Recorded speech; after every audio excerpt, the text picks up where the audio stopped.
Welcome back to Extra Literary Affairs, a podcast for the lit curious reader, because why not read a little of everything? I'm Joey Kelly. And I'm Jennifer Smith. And today we're having an affair with Edwidge Danticat, a Haitian-American author, and her short story, which was published in the New Yorker magazine in 2018. And it's also available to listen for free on the Writer's Voice podcast, which we used to plug all the time. And now we don't, because there's no need. Joey, that was a great flashback. Thank you. I'm so excited that we are back to the New Yorker. But before we talk about the story, I think we are going to talk about a poet. And I am very excited to pull that information up. So give me just a second. Okay, and now I'm no longer looking at you, so I'm just going to go with it. So today, Joey, we are going to discuss the poem The Woman and the Flame from Martinique. And it is by Aimé Césaire. So I'd like to give you a few fun facts about this poet. He was a co-founder of the Negritude movement, which aims to restore the cultural identity of Black Africans. Césaire was educated in Paris and later became a politician in Martinique, serving as mayor of Fort-de-France and a deputy of the French National Assembly.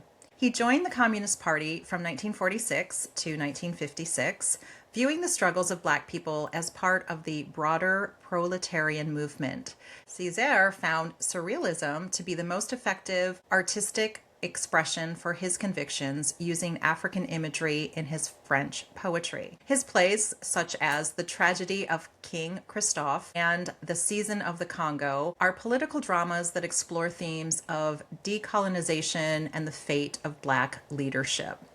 So, Joey, those were a lot of political and artistic leanings from this poet who I have never heard of before. And I'd be very happy to read the poem we have selected for today called The Woman and the Flame. A bit of light that descends, the spring head of a gaze, twin shadow of the eyelash, and the rainbow on a face, and roundabout who goes there angelically ambling. Woman, the current weather matters little to me. My life is always ahead of a hurricane. You are the morning that swoops down on the lamp of a nightstone between its teeth. You are the passage of seabirds as well. You who are the wind through the salty epominas of consciousness, insinuating yourself from another world. Woman, you are a dragon whose lovely color is dispersed and darkens so as to constitute the inevitable tenor of things. I am used to brush fires. I am used to ashen bush rats and the bronze ibis of the flame. Woman, binder of the foresail, gorgeous ghost. Helmet of algae, of eucalyptus, dawn isn't it, and in the abandon of the ribbons, very savory swimmer. So, Joey, that is the poem, The Woman and the Flame from Martinique.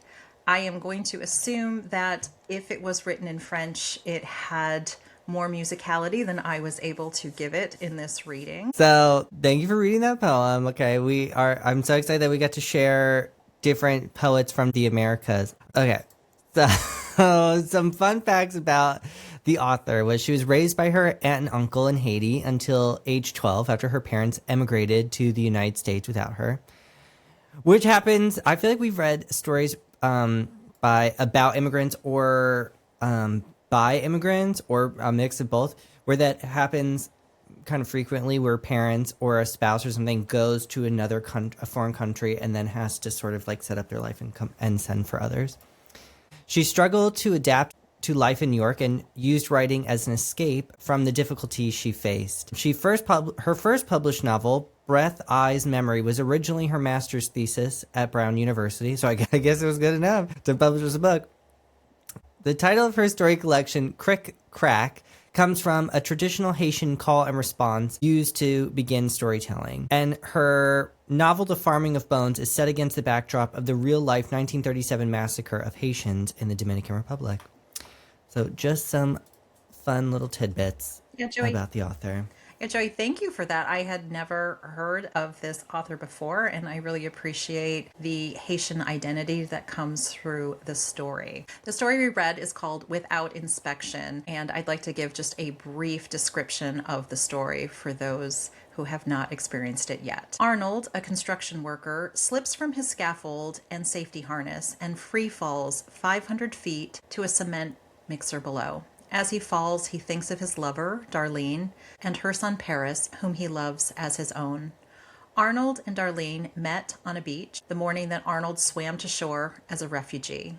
They made eye contact as sirens wailed in the distance, and she took him to a church shelter housing other refugees. A few days later, she visited him at the shelter and told him about her husband, who had died while they, as a family, were attempting a similar swim. Only she and Paris had survived. His thoughts are disrupted when he hits the cement mixer. He tries to swim in it, as he did in the ocean, but his attempts are futile and his body begins to be torn apart. He realizes gradually that he is dying and wishes he could see Darlene and Paris just one more time again. He visits Darlene at the Haitian restaurant where she works, and then he visits Paris at his school.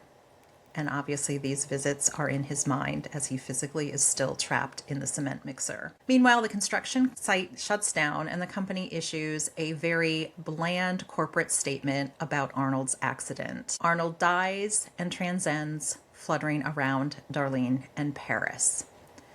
And Joey, that is our story for this week. But before we go there, do we want to talk about some Haitian music?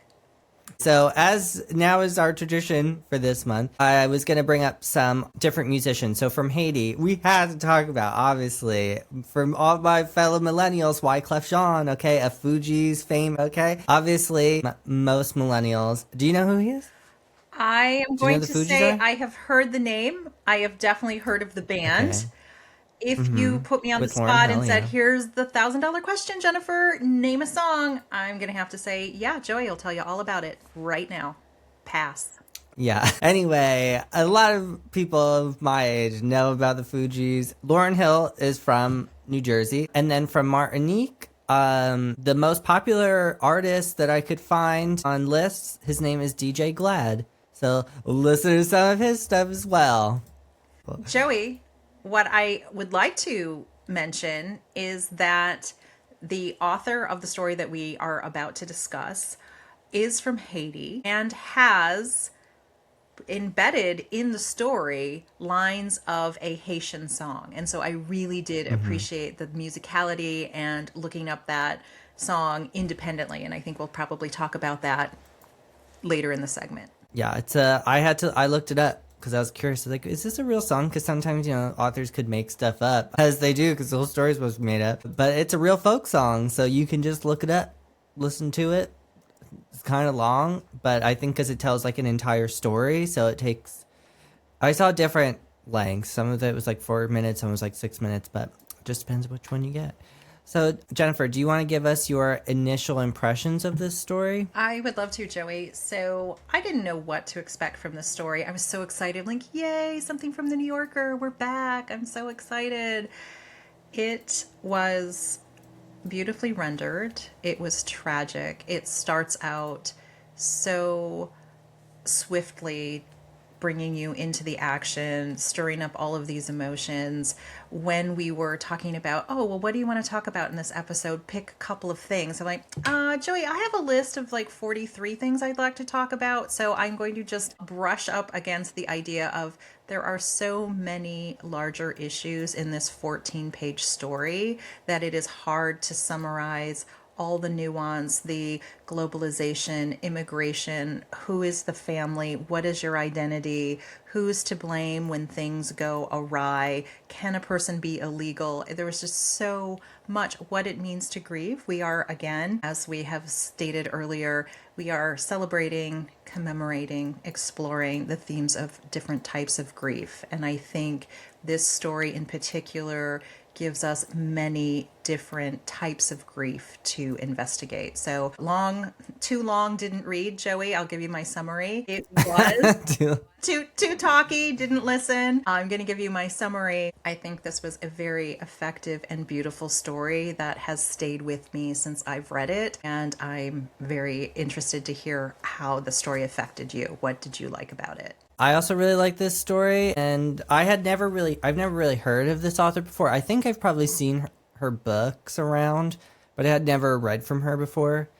So I was excited that we got to read from her so I can continue to explore different authors. But I really liked the idea behind the story, which is a man reliving parts of his life as he falls from however high up. It's like a 48-story building, a hotel that he's helping build.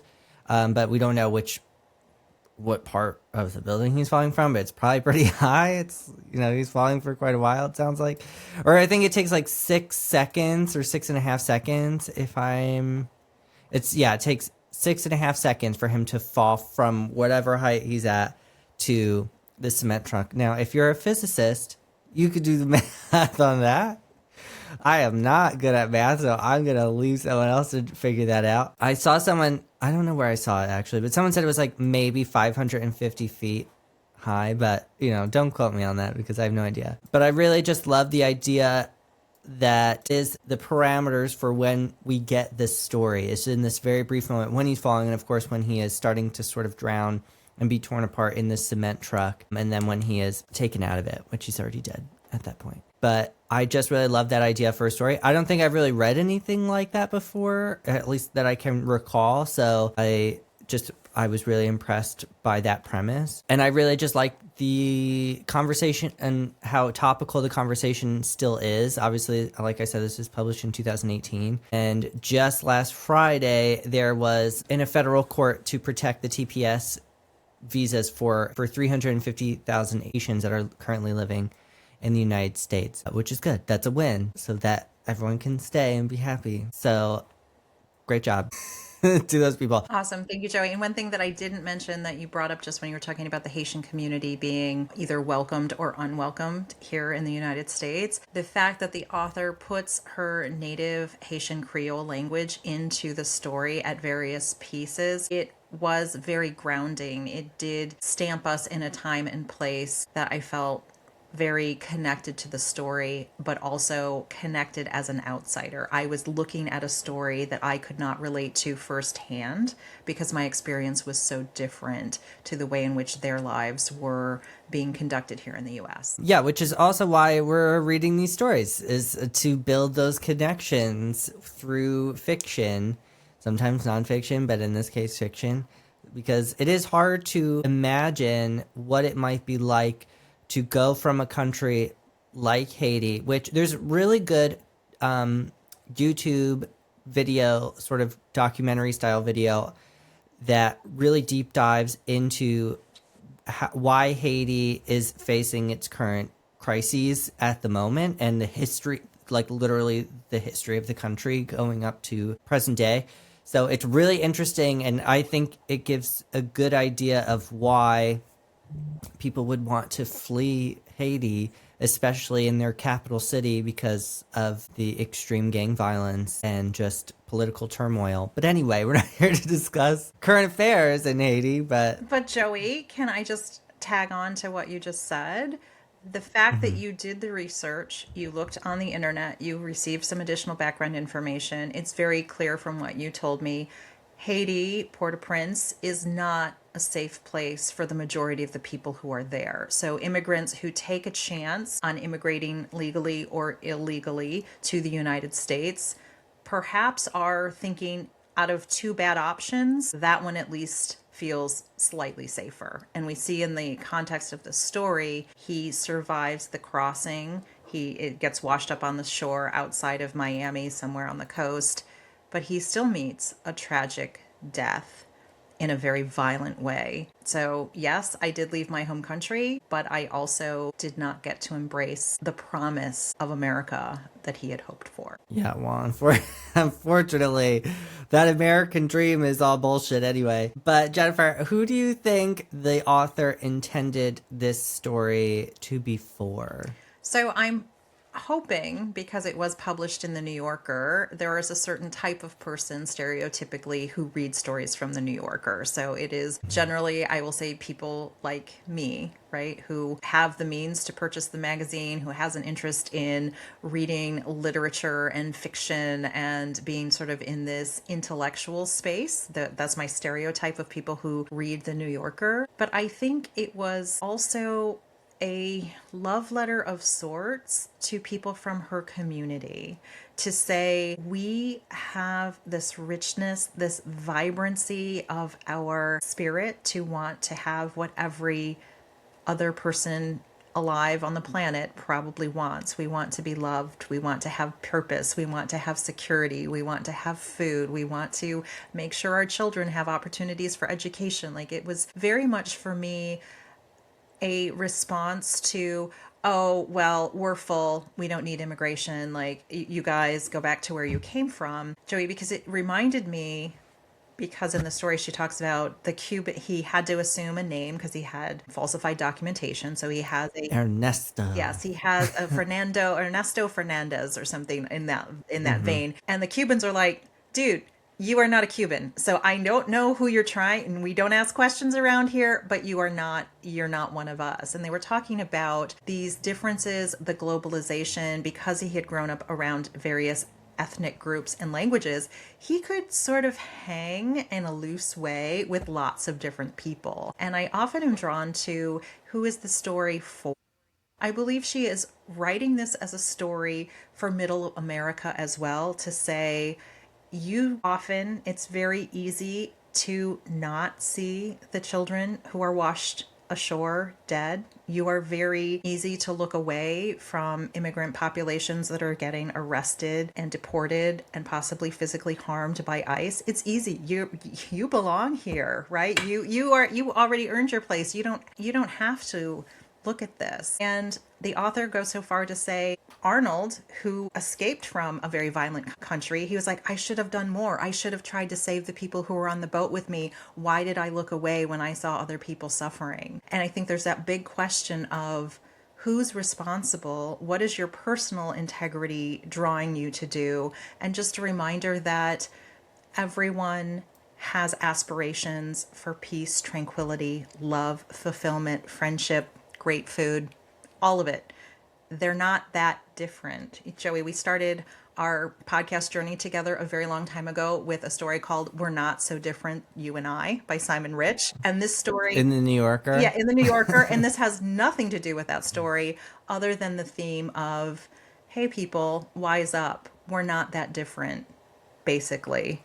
If you want to try to look for similarities, they're there. So, Joey, that's why I think she put this story out, and I'm very grateful that it had a wider audience. I think it's interesting because when we were reading the New Yorker stories every week, it was really hard to find any statistics about who their readership is, what are their demographics, whether it's location, age, educational background. Like, we get some very general things, but they didn't have anything very specific. Well, I mean, why would they publish that? I'm sure they know it, but I wanted to know, and they weren't telling me. So you were saying that you thought she had published this for people in middle America, which, no shade to people in middle America, but I think that would mean maybe, I always say nice, maybe like a little less worldly than you. I mean, you have actually traveled the world, so that also works out. And you're educated, and you read widely and diversely. So, but I think there's this idea, talking about stereotypes, that middle America would be the lesser educated and less willing to accept a message like this, whether it's true or not. I think that would be, you would get like the coastal elites, you would think maybe would have a higher readership in the New Yorker. But it's interesting because I think there is this idea of wider publication or wider appeal, like you said, because it is published in this widely distributed magazine. Anyway, you can get it, obviously, you can get an online subscription. You don't need the actual magazine, too. But yeah, I would like to know about those statistics because I would like to know who is being exposed to these stories. But anyway, we don't have that information, so I can't tell you. And Joy, I did hear you when you said Jennifer and her wearing her Pollyanna hat that somehow middle America is like, immigrants, we love you. Please come here. We have big hearts. We totally understand why you're necessary for our life and our culture and the future of America. I know that's probably not the reality most immigrants are facing in the United States right now. And so I like to look through my rose colored glasses of, in a perfect world, wouldn't it be great that people who go to church or show up in civic engagement with a whole heart, with kindness, are willing to say, there's a space here for you. But as we have witnessed a month ago, a week ago, 20 minutes ago, we are not that country right now for immigrants.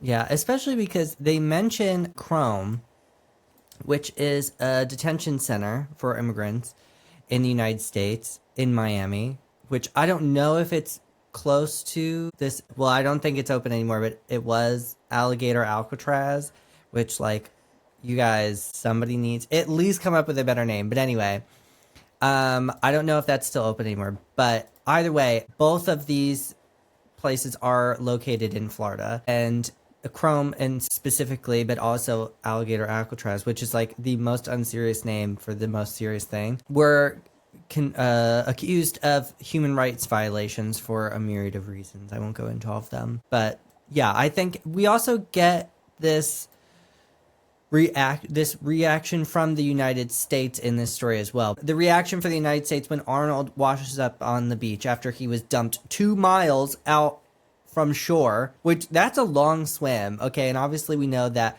a lot of the people do not make it because the women that he was dumped with can't swim.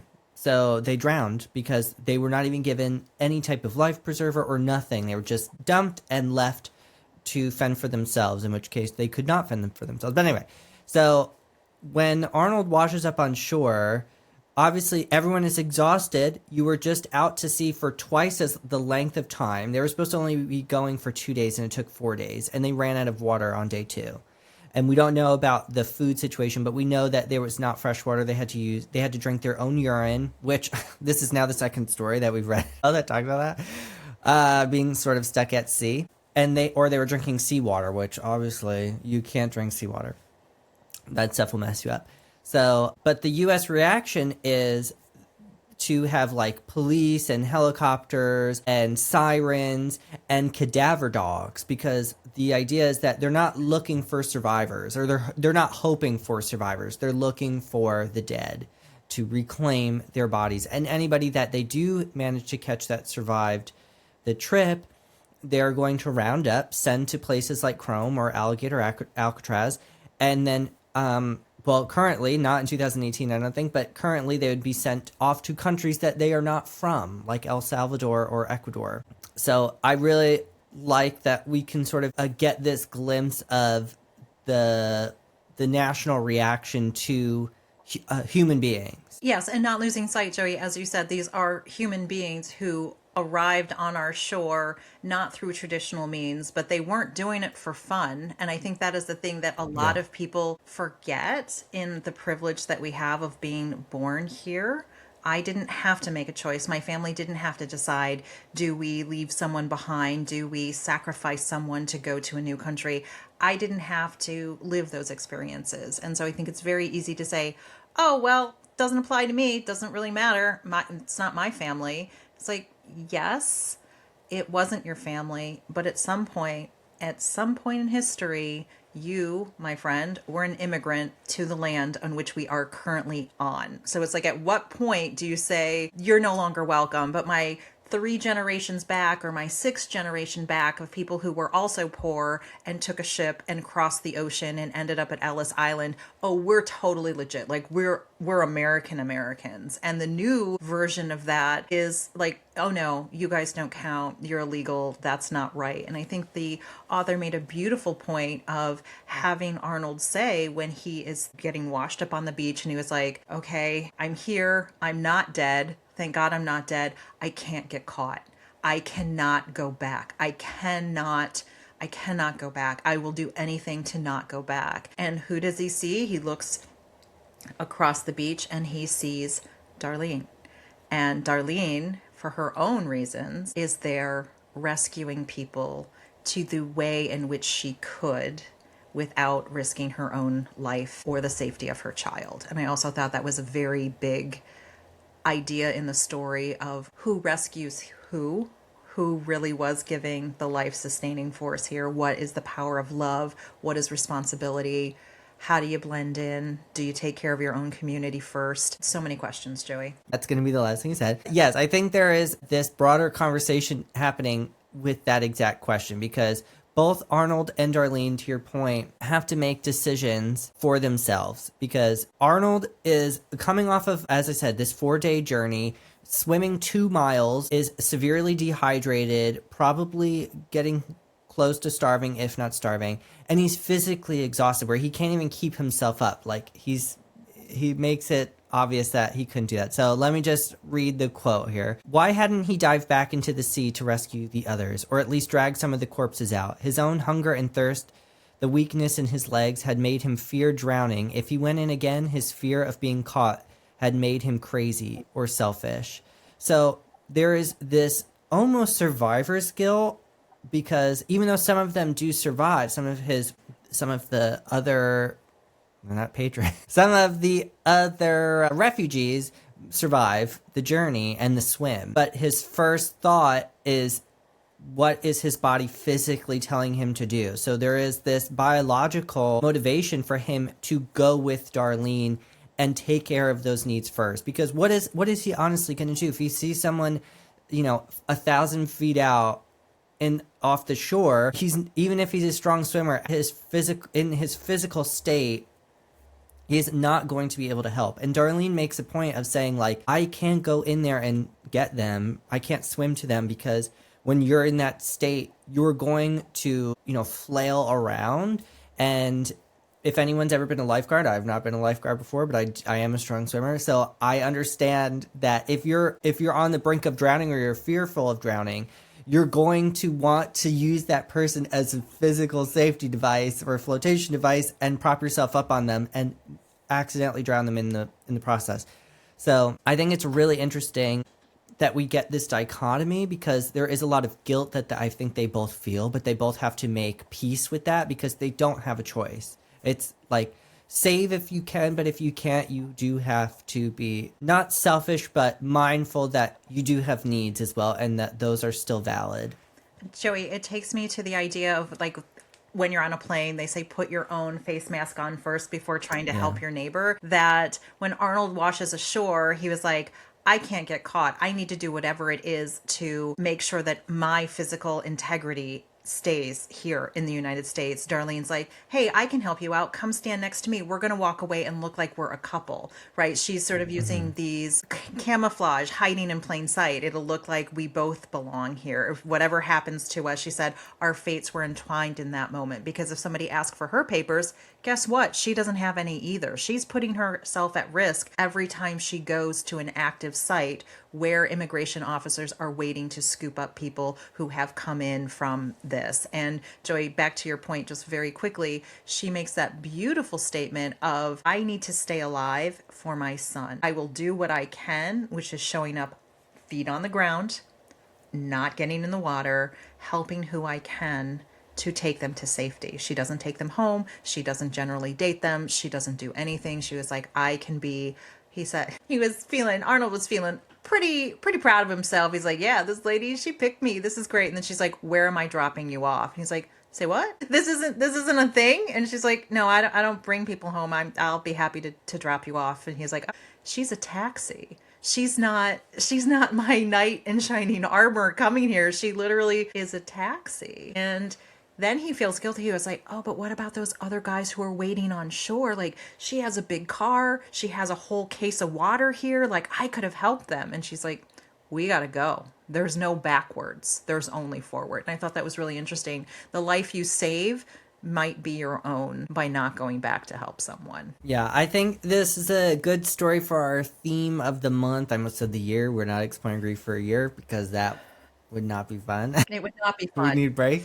But as I mentioned before, we do have this survivor's guilt, which is sort of like grief, I guess, because you're grieving what could potentially have happened to the other survivors, to the other refugees. I can't even imagine what that situation might feel like for someone like Arnold or for like Darlene, because she's also just to walk away from people who are already on shore, who have the energy to speak up and say like, hey, hello.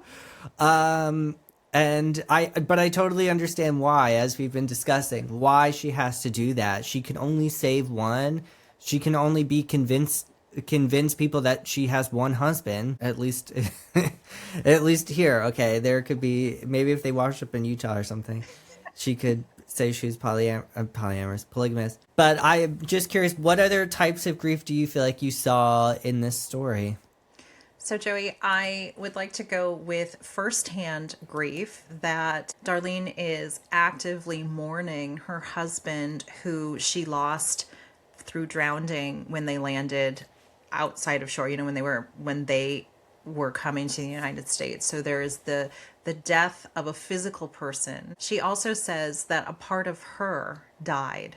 Her idea of herself, this family, before they got on the boat, she's like, I love Haiti. These are my people. I've gone to school. I want to live here. I want to die on the shores in which I was born. And her husband, partner, she had already had a child with this man. And he was like, we're going to America. And she's like, but I don't actually want to. But she said the concept of herself could not at that time envision a life without that man. So she's like, okay, the man says he's taking me and my child to another country. Whether I want to go or not, we're going. And then he dies before they reach their destination. And she was like, that whole dream of my life, who I was before, is gone. So that loss of identity, of social standing, of the dream you had, of the life that was going to be ahead of you, completely changed in that moment. There was no going back for her. That resonated very deeply, thinking about grief and death. What are you actually mourning? Are you mourning the person? Are you mourning the idea of the life you were going to have? There's a lot wrapped up in that. And then for me, Joey, it's the societal grief of systems that let you down. The guy either slipped out of a faulty or non-existent safety harness. Who's responsible when something accidental happens and takes the life of a person? There's that question of, as a society, who's to blame? No one's to blame. It was an accident. Nobody pushed him into the cement mixer, but it happened. And Joey, it brought up the story for me when they were talking about the free fall. And they said it took 6 seconds, right? If we count 1, 2, 3, 6 seconds is a long time to be in free fall, but it's not long in the course of this conversation, for example. It reminded me of watching people jump to their death off of the World Trade Center in 2001 at 9/11, right? You saw them, you got it in your brain that it's like that was a human being who was falling from a height. But in some ways, the video was grainy. You couldn't really see them very well. You wanted to think it was something else other than, at least for me, I didn't want to believe that a person made the choice to jump as opposed to being consumed by fire. And I think that is a societal grief. That is a trauma that people who were here in the United States at that time, if I say that to you, Joey, you were much younger than me or 20 years younger than me when that happened, but you know what I'm talking about. You know what it felt like to see and feel that as a person and think, this can't be happening. And the author of this story takes us there with the free fall, that there were camera angles. Everybody had it on their cell phones, some from like on their balconies, some from the ground. Like this moment, this ending of this person's life in some ways was so well documented from people who had no connection to him whatsoever. And I just thought that was a thinking about the people who took the video. Now you look down at your phone and you're like, right here, I have the last moments of a stranger's life. Like that, just saying that, I got goosebumps. That like creeps me out. So there's grief in the larger community for people you never even knew, but you witnessed their demise. Anyway, Joy, I'll get off that topic, but for me, it's all the levels of grief. It is the grieving of his life, the loss of identity for both of them. He doesn't have papers, so he's assigned a different name. So when the company gives their big corporate whitewashing speech about what happened, they use someone else's name. So even in my acknowledgement of you, I am erasing you because you don't even get to exist because you were never allowed to be. Yeah, I think that's another big theme of this story is the erasure, the erasure of his identity, of Arnold's identity specifically, because as you were talking about with the cell phone videos, I'll just read the little passage that's in the story. So it says, there were cell phone videos of him falling, taken from different angles. Some people had filmed him from the ground. Others had recorded him from their terraces and balconies. He looked, in the quickly assembled collage of these recordings, not like a person, but like a large object plummeting. He was moving too fast to be identifiable as a human being when the footage wasn't in slow motion. And so, yeah, this could be a callback to what happened on 9/11, because obviously people did do that. But to me, this was really like just another thing that dehumanizes him as an immigrant and as an undocumented immigrant in the United States, because he is no longer a person to these people. He is just a flying object falling object, is not flying. He doesn't have a human identity. He's moving too fast. People are not registering that he is a human being. I'm sure they logically understand, but I think also to your point that when you see something like that, I'm sure your brain switches off something, because I guess unless you're just like jaded to it, I don't know who would be, I guess, but I think you would naturally just be like, I can't fathom that that's a human being. That cannot be that, because like I cannot be the one sitting here watching that.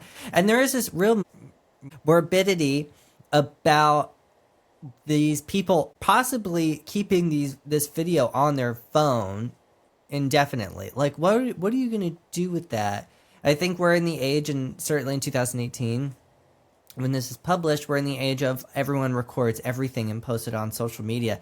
So is this something, and we don't get that part of the story that's not told to us, but I could imagine that someone does do that, because people post horrific things that are not AI, sometimes are AI.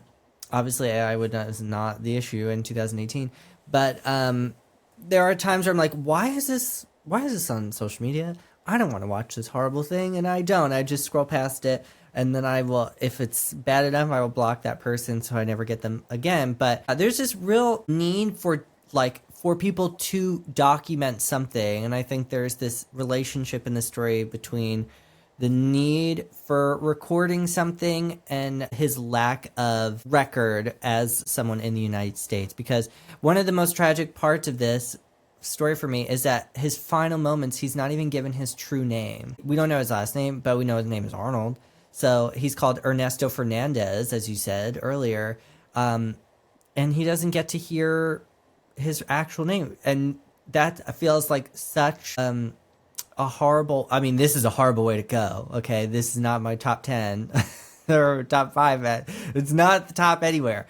But definitely being called by your real name, is the bare minimum that someone should be getting at that time. Yeah, Joey, thank you for saying that, because at the moment that he realizes he is dying, the foreman sees that he has been consumed by the cement mixer, right? Like his blood is mixed into the concrete. He is becoming literally part of this building. That the foreman's said, "Oh God, I can't believe this just happened. Like, stop the machinery." Then he's like, "It's okay, Ernesto, I'll be here with you." And just as you were saying, in your dying moment, his life is flashing before his eyes. And I think the author did a great job. She's like, yeah, it's just like what you think is going to happen. This is your last moments. You go to the people and places that you love most. So that was very affecting to me as a person actively in grief at this moment, thinking someone's spirit or last thoughts go to the places that give them joy and make an impression. But the fact, as you said, the last thing he heard out of his ears was somebody's name that wasn't him, that was supposed to be comforting him. And I thought, oh man, that sucks. How could that have been different? That really sucks. And the author, I think, did a great job. And he's like, no, that wasn't the last thing I heard, because I heard they weren't married, but they treated each other as spouses.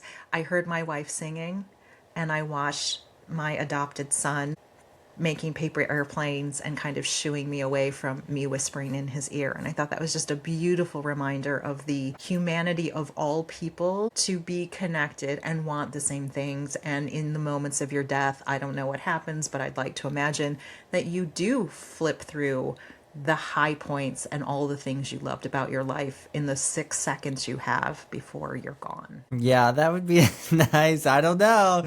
I guess we're all gonna find out one day. But yeah, I do think that's important for us to note too, is that there are moments of joy that he does recollect. Even though he does, obviously, we have to know the story. It can't, if it's realistic that people only know the highlights of their life at the end, makes for less compelling of a story, I guess. But that's one of my favorite moments in this story, is when he teaches Paris how to make a paper airplane. I almost said a paper hat. It's not a paper hat. Paper airplane. And this is like the thing that once he learns that Darlene has a son named Paris, that he makes the plane for him. And oh my goodness, one of the most beautiful final lines there is when he tells Paris, in spirit, I guess, that one day he will go to Paris. He'll fly on a plane and go to Paris. And you're like, oh my goodness, that is sad. Joey, that's not the saddest. So, like, tears are welling up in my eyes. The saddest part about that, yes, that was sad. But one of the last things that Arnold sees from the belly of the cement mixer, I mean, you know what that looks like. It's this huge truck that's like shooting out cement to build sidewalks and foundations. He knows he's dying. He's like, I'm dying. Like, he says it to himself, and he sees a plane above him. And that kind of like future progress, what Paris's life is going to be like when he grows up and can have his own family. I was just like, you're ripping my heart out here, author. Like, that was such a beautiful image of freedom and possibility and the miracle of flight, right? The fact that we can have these technologies. Yeah. Thank you for just taking us there, Joey. But yeah, that was really, really a lot. Yeah, it is a sad story. Obviously, we're exploring grief, so like, they're not gonna be happy, but there are happy moments that happen in them. Not all of them have happy moments, but this one did. This one had so a ton of happiness. He falls in love. He becomes a father in an instant when the son is like, "Are you my papa?" And he's like, I could be. And they took off as a family unit from that exact moment. And watching I keep calling wife, because they said, oh, we can either save up money for our son to do something, or we can buy wedding rings. And she's like, well, we're basically already married, so like, why don't we put our money towards making our son happy? That there was so much joy and vibrancy, and she's singing the song, and he's watching this beautiful woman dealing with her day-to-day work. And I was very encouraged, Joey, about making the most of every moment that you have with the people you love and finding those people. He said she could have been anybody on the beach to save him. She didn't pick him out for any particular reason that was ever articulated, but they found each other, and they found the humanity in each other. They found the similarities. They found that mutual spark of like, I see you. She started out, as I often start out all my relationships, by like, tell me the worst thing about you right now, like just out loud. Wow, that's rough. Let's just start with the worst things about ourselves. And if we get past that hurdle, we can think about dating. And for Darlene and Arnold, she was like, I have a son.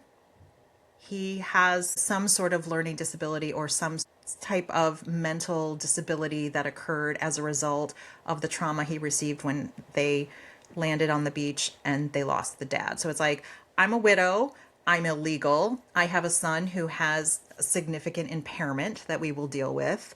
Are you down for that? And he's like, yeah, okay, I can handle that. Let's go. And I just thought that was just such a beautiful reminder of don't pretend to be something you're not. But for both of them, they had to pretend that they were something they weren't because they had to pretend that they had citizenship papers. They had to pretend they were quote unquote legal. So it's just this interesting thing, Joey, I think you were touching on that identity. How do you become who you really are? Are you accepted for being yourself? Do you only get to be yourself with people who know your true history? Who are you pretending for? Like, that's all wrapped up in this 14-page story. Yeah, it reminds me of something from Paul Beatty in what the hell is The The Sellout. Sellout. I can't remember the exact quote. I'm gonna guess and see how close I can get. I'll verify later. Where his dad would ask him, "Who do you want to be, and how do I become that person?" Remind me of that what you just said. So also read that. It's funny, at least. It's sad, but there's a lot of humor in it. And yet, Joey, even though we talked about all the things that we agreed to talk about, there's so much more. So my appeal to us as readers, we always say this, go read the story yourself. You can also listen to the author read her story directly to you on the New Yorker website for the writer's voice. And so I highly recommend that. It will give you all the feels. And I think it's unfortunately, I think it is so appropriate to what is currently happening in the United States in this moment that it has a special weight to it that perhaps wouldn't have been as apparent to me in 2018. Yeah. Yeah, it's sad when we read these things and we're like, not only has it not improved, but it's actually gotten worse. Or at least it does from my perspective. Obviously, I've not had a lived experience like Darlene or Arnold, so I cannot attest to that. But I think just to wrap up my final thought and go full circle here is that I hope that because this has such a chance, or it had a chance, it's still published obviously in the New Yorker, that a lot more people had exposure to it that might not have been as open to the messaging as you would think. Because people need to educate themselves, and that's the end of that. That's the solution, education. That's the solution. And Joey, as much as the heavy stuff that we've talked about, it's beautifully written. It's not complicated. She has beautiful playing with language and images, and this musicality of her native language is interspersed. It's just a lovely piece of literature. So yes, it is laden with all of these heavy themes of love and identity and who belongs and who's responsible for what, but it's also just a great read. If you are looking for something just to enjoy a well-crafted story that will leave you with all of the feelings stirred up, this is a great place to start. And if you want to read the next thing that we're reading for next week, man, my transitions suck. Next week, we're going to be reading the autobiography of Irene by Silvina Ocampo. She's from Argentina. And if you like today's episode, please don't forget to like, comment, and subscribe. Great. See you next time, Joey.